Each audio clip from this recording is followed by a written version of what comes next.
In this class and the next two classes, we are going to discuss about the structural and functional properties of ionotropic receptors, which are also called ligand-gated channel receptors because they are activated by a specific ligands, neurotransmitters, that are responsible for transferring the information between the pre- and the postsynaptic cell.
As you know, communication between neurons occurs at specialized locations called synapses.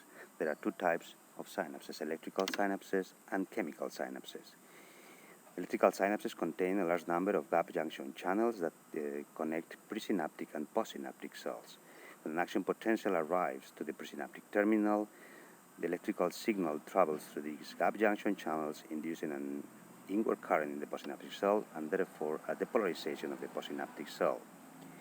In contrast, in chemical synapses, when an action potential arrives to the presynaptic cell, it triggers the fusion of synaptic vesicles that contain neurotransmitters.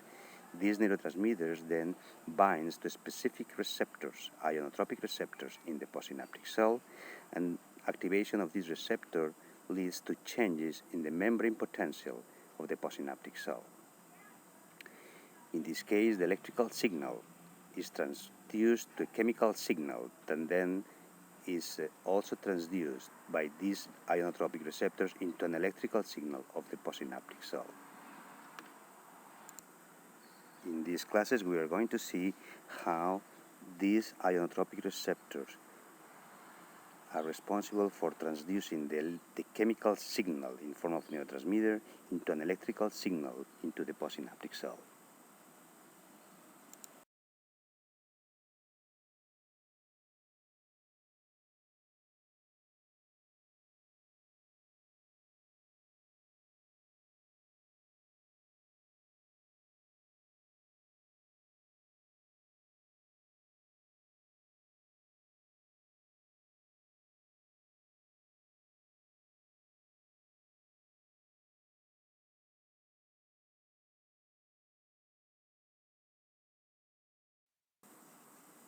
There is a large number of neurotransmitters and neuropeptides which are responsible for transferring information from the presynaptic cell to the postsynaptic cell. Here is a list of some of these neurotransmitters which are stored in small vesicles. Here is a presynaptic terminal containing a large number of vesicles that contains these neurotransmitters. These vesicles are usually small size vesicles, about 40-50 nanometers, and in contrast, neuropeptides are stored in larger vesicles, also called dense core vesicles.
These are some chemical structure of some of these neurotransmitters, and here a neuropeptide.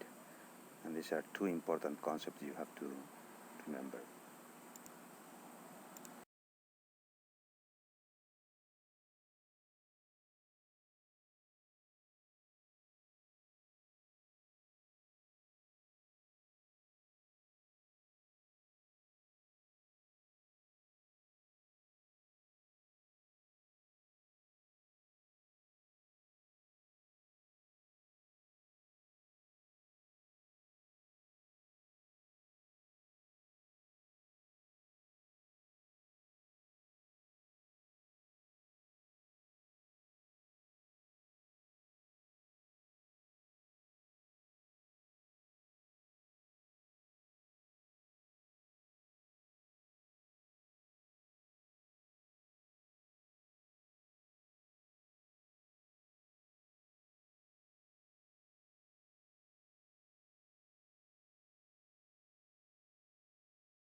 Most of the ligand receptors, these ionotropic receptors, are transmembrane proteins with a domain in the extracellular side of the membrane, another in the intracellular side of the membrane, and across the membrane.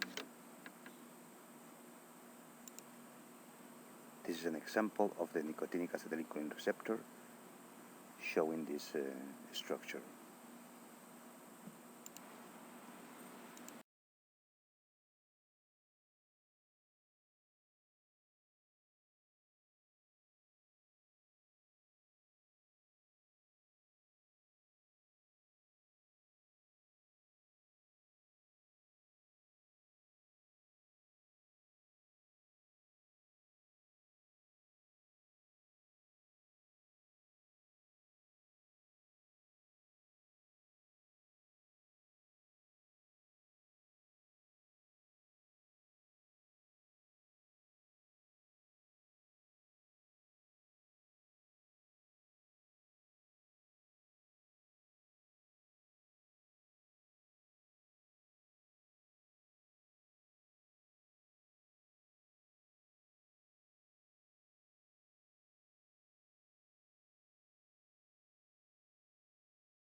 This is a list of some important concepts you need to know.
This is a list of some of the properties of the agonist.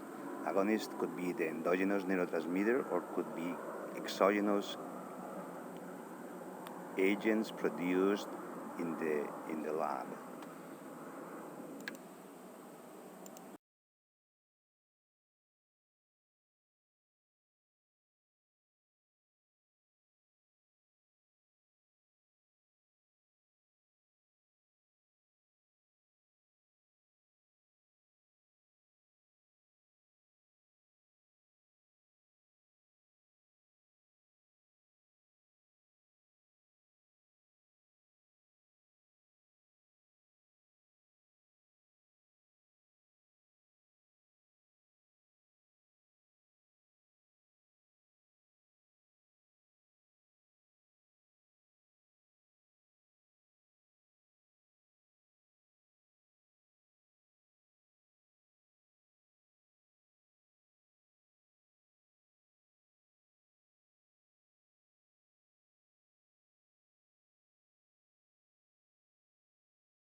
The effect of an endogenous neurotransmitter or an exogenous drug depends on the concentration of the agonist. Here is a typical dose-response relationship showing the graded response of the effect of the drug concentration and how it increases exponentially with the drug concentration until it reaches a maximum where the effect of the drug or the neurotransmitter is saturated. Even the concentration increases, there is no longer higher effect.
There are two types of neurotransmitter receptors.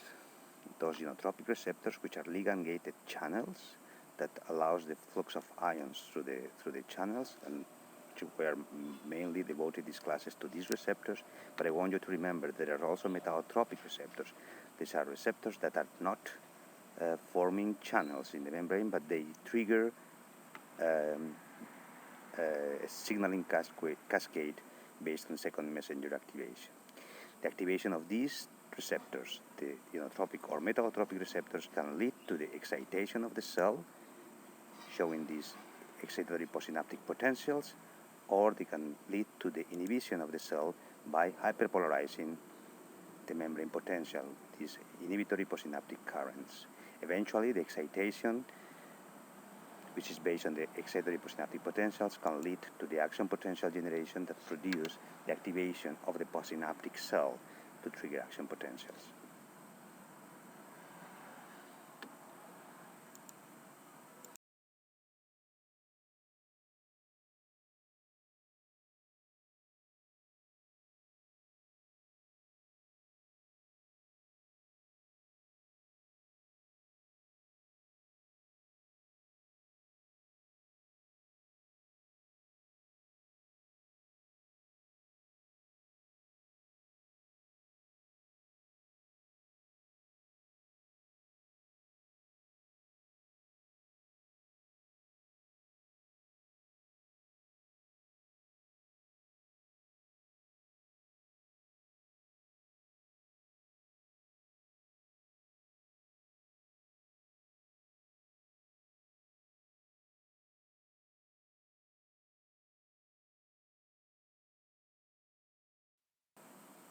This is another view of these two types of neurotransmitter receptors, the ligand-gated ionotropic receptors or the G-protein coupled receptors.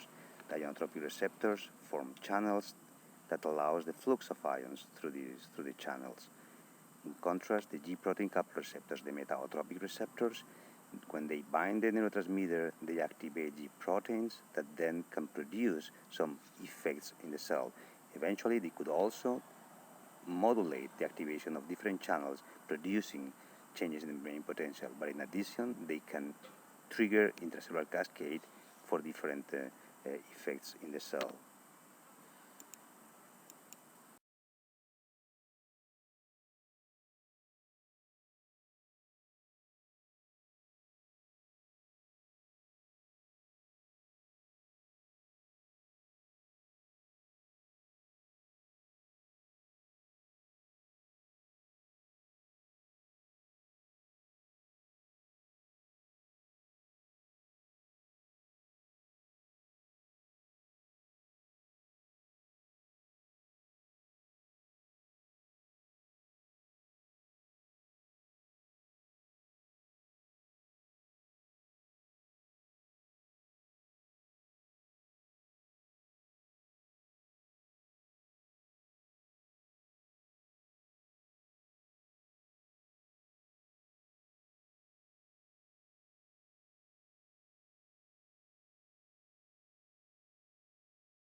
Metaotropic receptors are 7 transmembrane receptors because they have 7 transmembrane domains in the protein. Here is one typical uh, metaotropic receptor.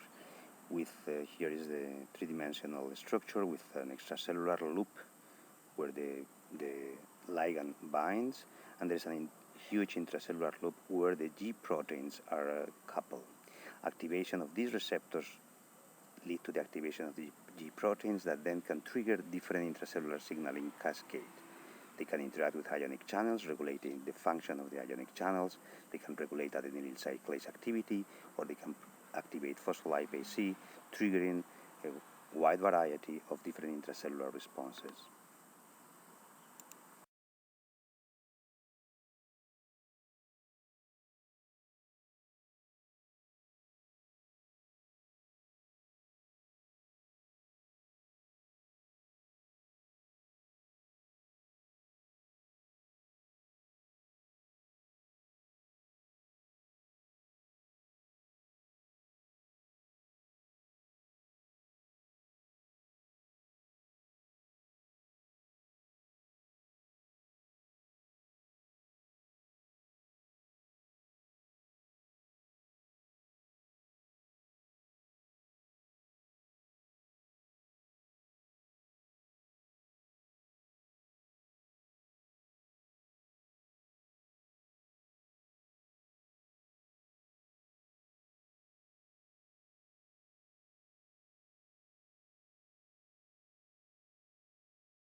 Although metaotropic receptors do not produce currents because they do not form ion channels, they can, however, regulate ionic channel activity.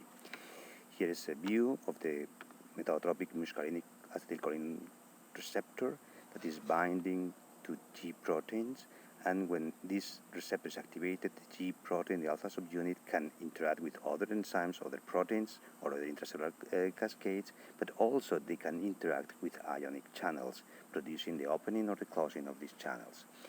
Here is an example of the effect of the metaotropic receptor for norepinephrine. In control conditions, application of glutamate produces this type of firing in the neuron. Now, in the presence of norepinephrine that regulates ionic channels, the same application of glutamate produces now a completely different firing pattern of responses through the activation of these metaotropic norepinephrine receptors.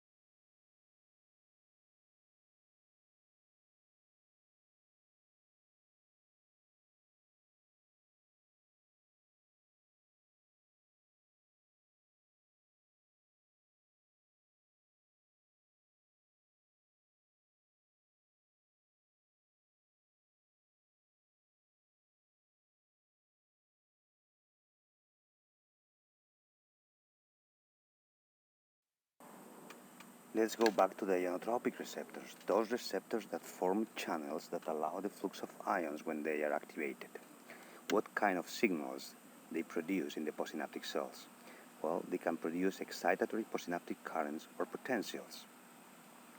This is a typical classical arrangement for recording these excitatory postsynaptic currents or potentials. It consists of recording with two electrodes in a muscle fiber and to stimulate the axon that delivers the neurotransmitter to this muscle fiber. We can record with two electrodes in voltage clamp conditions to record the currents, the excitatory postsynaptic currents, or in current clamp conditions, the excitatory postsynaptic potentials. These are the typical responses that can be obtained by stimulating the axon and holding the membrane of the postsynaptic cells at different values. Let's look. These are the different membrane potential of the postsynaptic cell. And let's look at minus 70 millivolts close to the resting potential, and you can observe that stimulation of the axons produce an inward current, an excitatory postsynaptic current.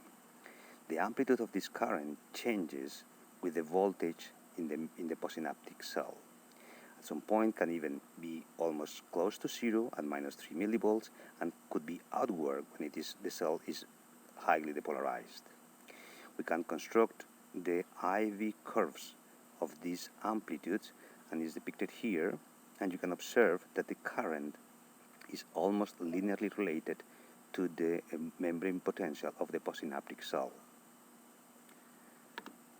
In addition, we can observe that the current reverses at around 0 millivolts. This is called the reversal potential of the excitatory postsynaptic current, and it reflects the ionic composition of the currents flowing through these channels. Some ionotropic receptors may cause the inhibition of the postsynaptic cell. Activation of this receptor can evoke inhibitory postsynaptic currents or potentials, IPSCs or IPSPs, depending whether you're recording in voltage clamp or in current clamp. Here is a schematic drawing of a motor neuron being recorded with two electrodes and the excitation of the inhibitory axons that make synapses with this motor neuron. And these are the responses recorded from the motor neuron when the stimulus in the inhibitory axons at different membrane potentials of the postsynaptic cell. We can observe that at minus 101 millivolts in the postsynaptic cell, these inhibitory axons produce depolarization and of the postsynaptic cells. At minus 82 millivolts, there is almost no current. and at minus 74 millivolts they produce a hyperpolarization which is even higher at minus 64 millivolts. From these we can also construct the IV curves, and we can then produce the equivalent circuit of the membrane. We know that these inhibitory potentials are mediated by the flux of chloride through these ionotropic receptors, and we can construct the equivalent circuit of the membrane, including a branch which is the chloride conductance and the chloride equilibrium potential of the chloride in the membrane.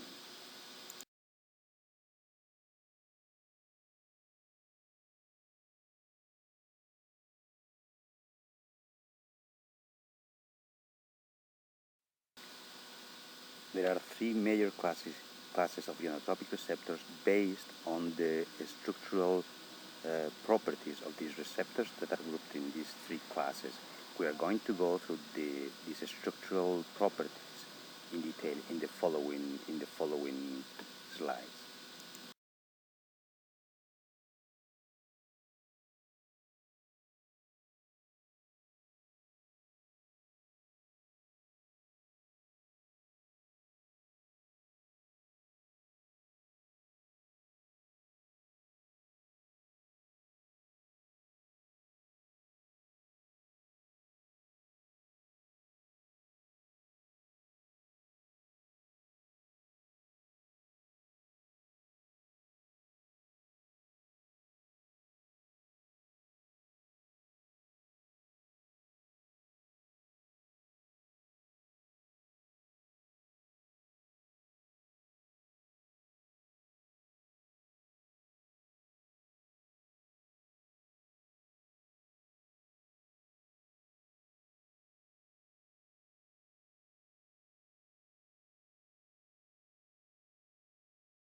Most ionotropic receptors are heteromeric proteins. It means that they are formed by 5 different subunits.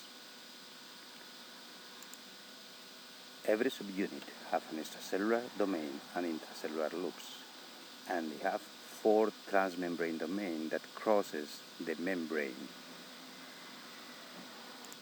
These are the representation of the 4 transmembrane domains, the 1, 2, 3, and 4, that form one subunit.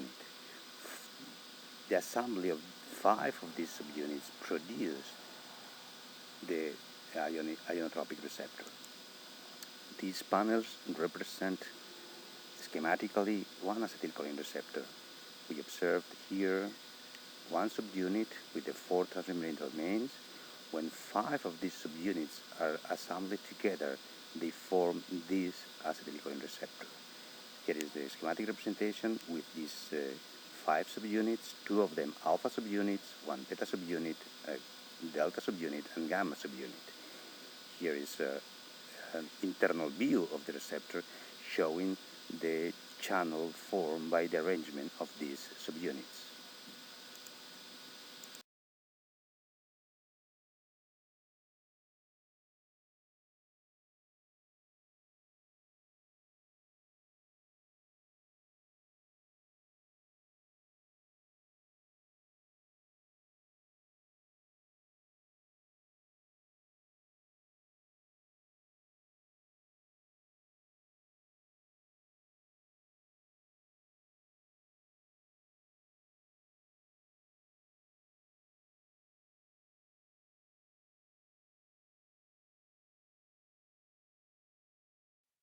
This is another view of ionotropic receptor structural properties.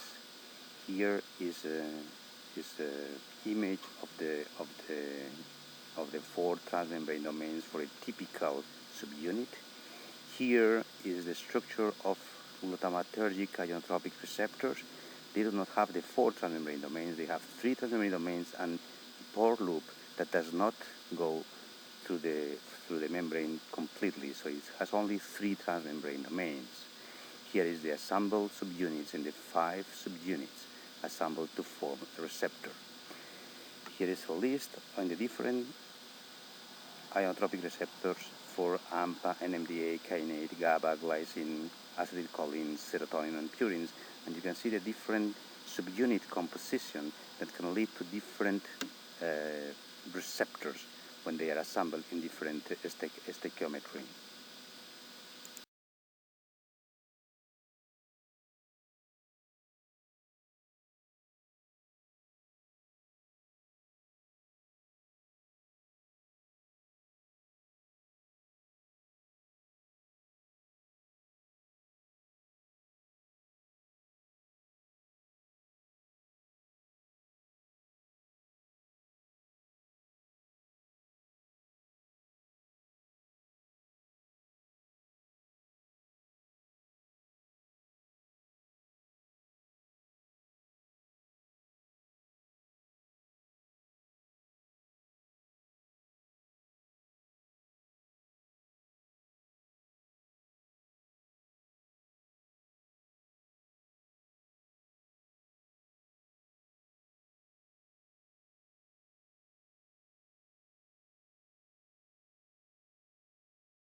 Historically, a great effort was made to understand the structural and functional properties of nicotinic acetylcholine receptors.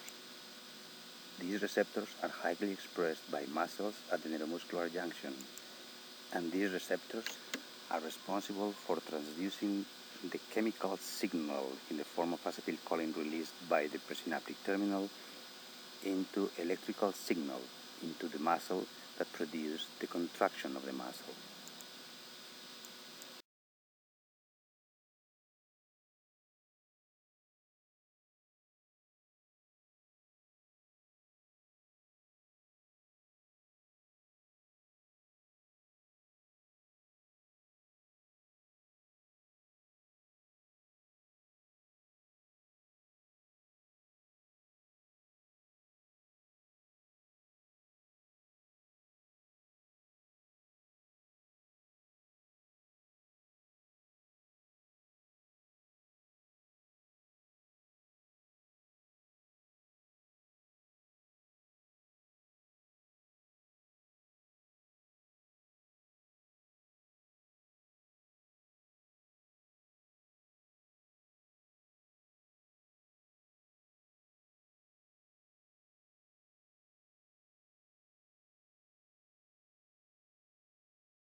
stimulating the motor action and recording the electrical activity of the postsynaptic cell, in this case the muscle fiber, we can record the excitatory postsynaptic potentials in this muscle fiber.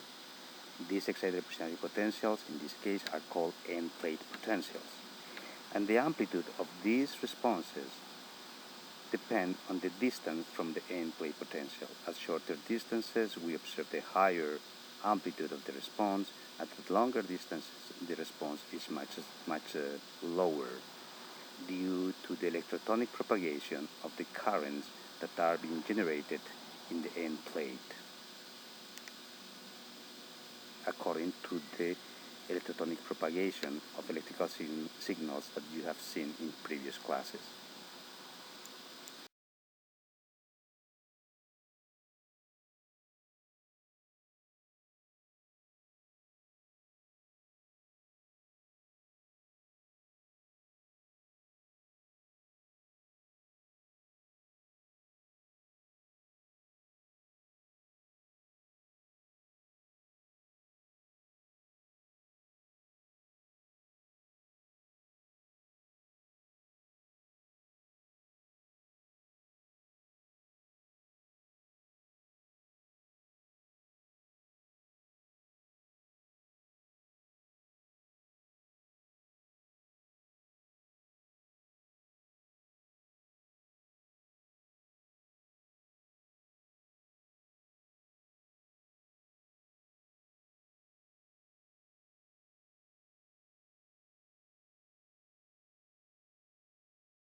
The end plate potential is mediated by activation of nicotinic acetylcholine receptors.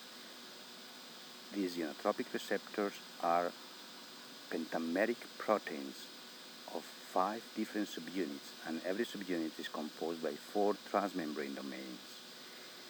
When these 5 subunits are assembled together, they form the nicotinic acetylcholine receptor. Interestingly, different subunits can be used to form the receptors. The different subunit composition of the receptors produce different subtype of receptors which may have different properties, producing different responses in the cell, as we will see later.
How acetylcholine produces the activation of the nicotinic acetylcholine receptor. Here is a schematic drawing of the effects of binding acetylcholine that produces the conformational change in these proteins, and then the pore channel that was closed is now open and allows the flux of ions through this channel.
When the receptors are assembled with the five subunits, the transmembrane domain 2, the second transmembrane domain, are arranged in a way that produces or form a pore that is responsible for the flux of ions through the channel.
These are some structural models for the channel gating of the nicotinic acetylcholine receptors.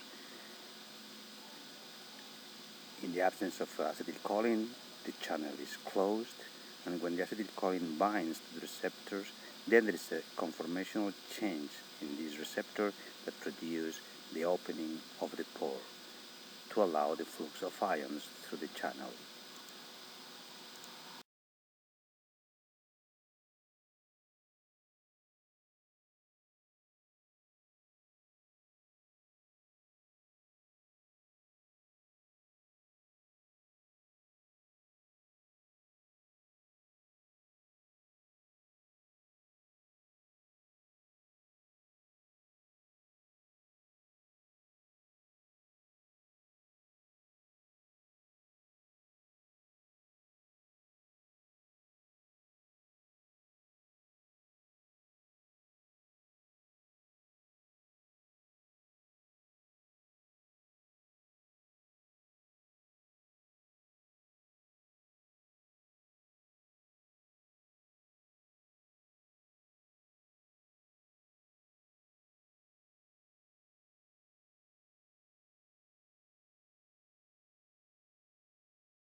This slide is to remind you about the patch clamp technique that you have studied in previous classes.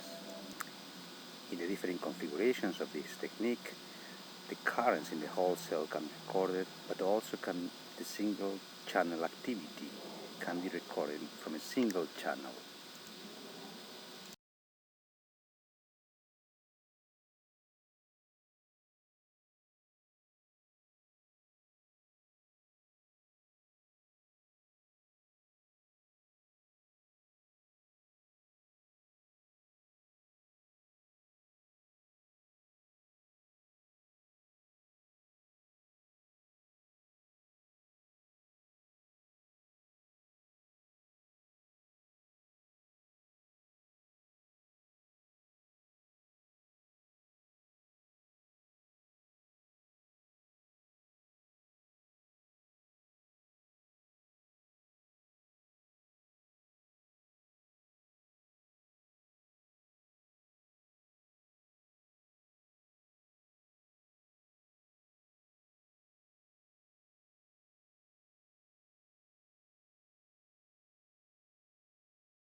This is a typical single-channel recording of a single nicotinic acetylcholine receptor.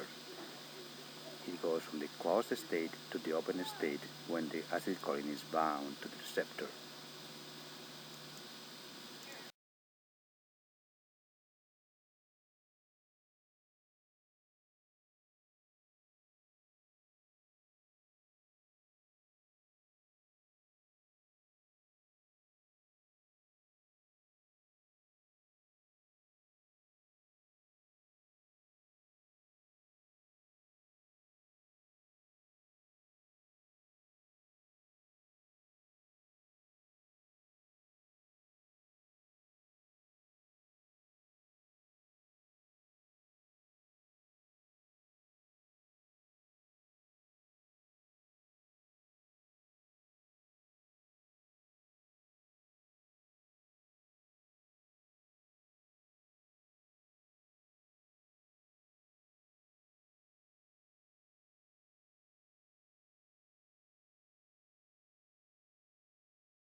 With this and the following slide, I want to convey the idea that we have acquired a great knowledge at the amino acid level on how acetylcholine produces the activation of the acetylcholine receptor.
Neurotransmitter receptors are activated by endogenous ligands, the neurotransmitters.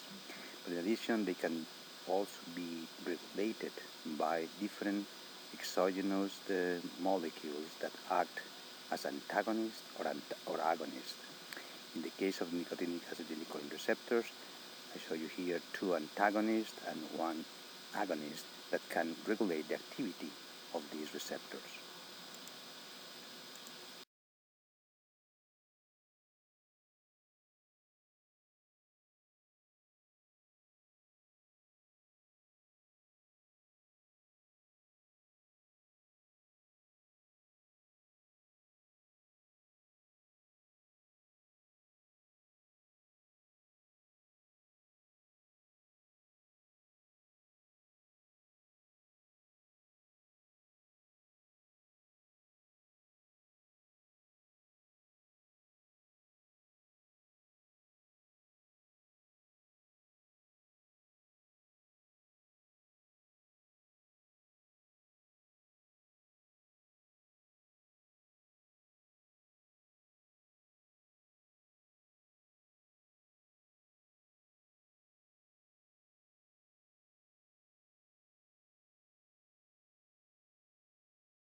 When the nicotinic acetylcholine receptor binds acetylcholine, the channel opens, allowing the flux of sodium and potassium through the channel.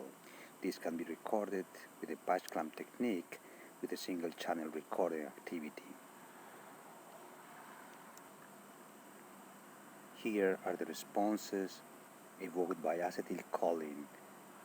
When registered a single channel, only one channel, we can observe the opening of the channel by activation with acetylcholine. If few channels are present in the recording pipette, then we can observe, in this case are about 10 channels, we can observe this type of response. When thousands of channels have been recorded simultaneously, we observe this current, which is the results from the summation of the activity of thousands of channels. This inward current produces the postsynaptic depolarization in the postsynaptic cell. How acetylcholine ends its action on the membrane? There are two mechanisms. One is by the action of acetylcholinesterase that degrades acetylcholine and then prevents the further action of acetylcholine, and the other is by the fusion of the neurotransmitter outside the synaptic cleft. The enzymatic degradation of the neurotransmitter is a very special case for acetylcholine. For most other neurotransmitters, the neurotransmitters are being uptaken by the cell. What are the ions that flux through acetylcholine receptors? In the preparation of the neuromuscular junction, we can stimulate the action of the presynaptic motor neuron, and we can record in voltage clamp mode the currents in the muscle fiber. Here are the responses of the muscle fiber to the stimulation of the action at different membrane potentials of the muscle fiber. At minus 110 millivolts, there is an inward current. Also at minus 60 millivolts, but now with lower amplitude. At 0 millivolts, there is no current, and at plus 50 millivolts, we have an outward current. From the amplitude of these currents at different membrane potentials, we can construct the IV curves of the end plate currents. The reversal potential in control conditions is around 0 millivolts. If we lower the external concentration of sodium, we observe the shift in the reversal potential towards more negative values. If we increase the potassium concentration in the extracellular space, we observe the shift towards more depolarized values of the reversal potential.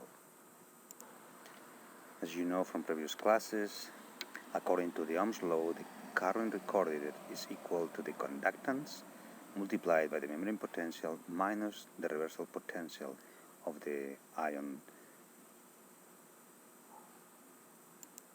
And the theoretical reversal potential can be calculated from the Goldman-Hodgkin-Katz equation. Neurotransmitter receptors are not homogeneously distributed in the cell. They are located in specific locations of the cell, and there is a large number of proteins involved in clustering the receptors into specific functional spots in the cell. Here are some examples of the acetylcholine receptor clustering, but this is a common general mechanism for all of the neurotransmitter receptors.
Here is a schematic drawing of the different proteins involved in acetylcholine receptor clustering.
An important property of the neurotransmitter receptors is that they can undergo desensitization.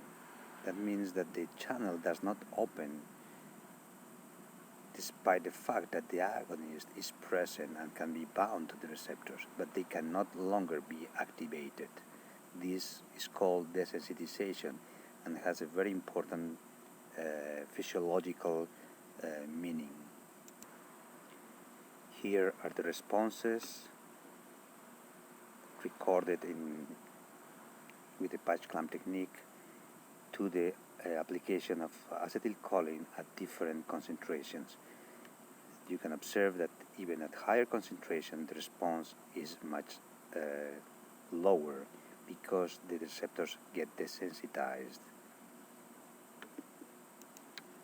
Here is another example of desensitization of the end plate potentials by acetylcholine. Here are the end plate potentials recording from the muscle when stimulating the motor axon. And here are the application of exogenous acetylcholine. You can observe, for instance, in this trace that the application of acetylcholine produced the reduction in the amplitude of the end plate potentials and eventually the abolishment of these end plate potentials.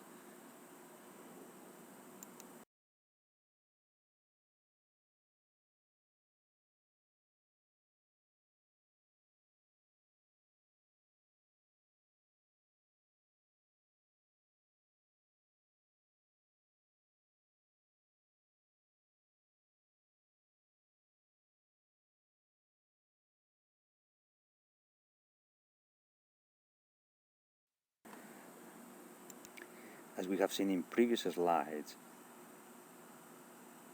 the receptors are pentameric structures composed by 5 different subunits, and there are different types of subunits that produce different subtypes of receptors. The subunit composition of these receptors determines the properties of the receptors. I'm showing you here an example of 2 glutamate receptors in this case that are formed by different subunits, and you can see with the application of the agonist produce this fast inactivated current, and in the presence in this other receptor with different subunit composition, the application of the same agonist produces a steady state current. So the properties of the receptors are controlled by what is the subunit composition of them.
The affinity of the receptors for different ligands can also be affected by the subunit compositions, and these are examples of different types of nicotinic acetylcholine receptors with a different subunit composition, and how is the affinity for acetylcholine.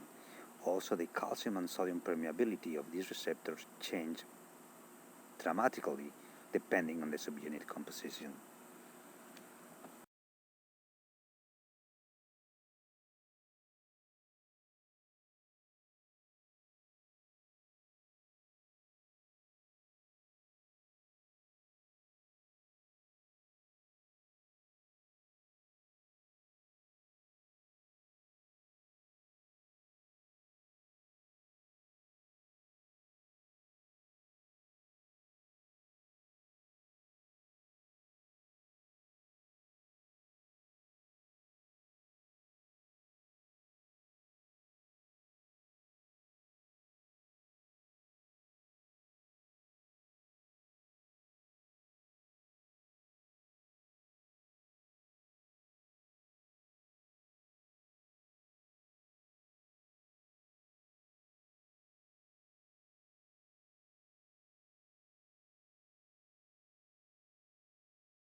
The subunit composition of receptors is also variable during development at different stages of the development of the individual, but also in the different regions of the brain. Here are some examples for the subunits for glutamatergic receptors and how are they expressed along the lifespan of the individual and in different regions of the brain. This subunit composition provides great amount of diversity on the receptors and the type of responses that can be produced by the receptors, providing large amount of degrees of freedom of the cells to perform different functions.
Here is an example of the importance of the subunit composition of acetylcholine receptors and how important is the regulation.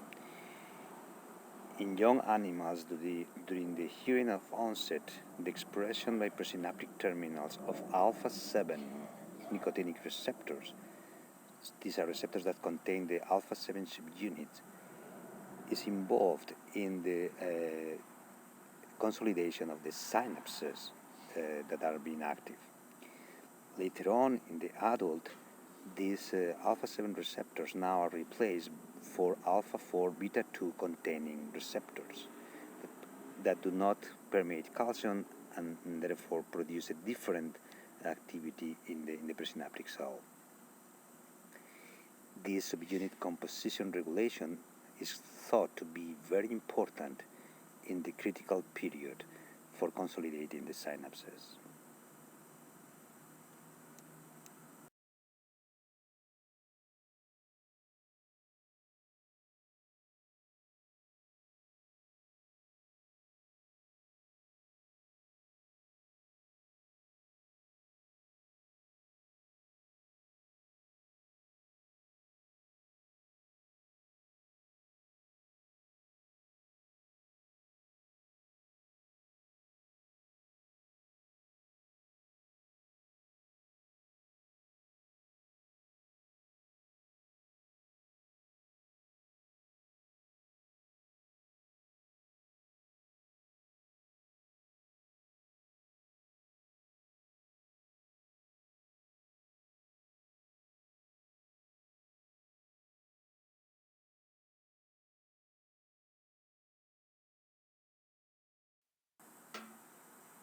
This slide represents the importance of some of these receptors in some diseases. In this case is the myasthenia gravis, which is known to be an autoimmune disease in which antibodies produced by the individual binds to acetylcholine receptors, preventing their proper functioning. This disease is usually associated with weakness and fatigue, and in the worst cases, it can even lead to the death of the patient because there is no acetylcholine receptors available to produce the effect and to maintain, for instance, the respiration. Here are the action potentials recorded from the muscle through the electromyographic recordings in the case of normal individual, and here in the case of the myasthenia gravis patient. You can observe that the action potentials are strongly diminished or even absent after some time. When this patient is treated with a neostigmine, which is a cholinesterase inhibitor and therefore prevents the degradation of acetylcholine, more acetylcholine now is present that can activate more receptors, and in some cases can lead to relatively recovery of the patient.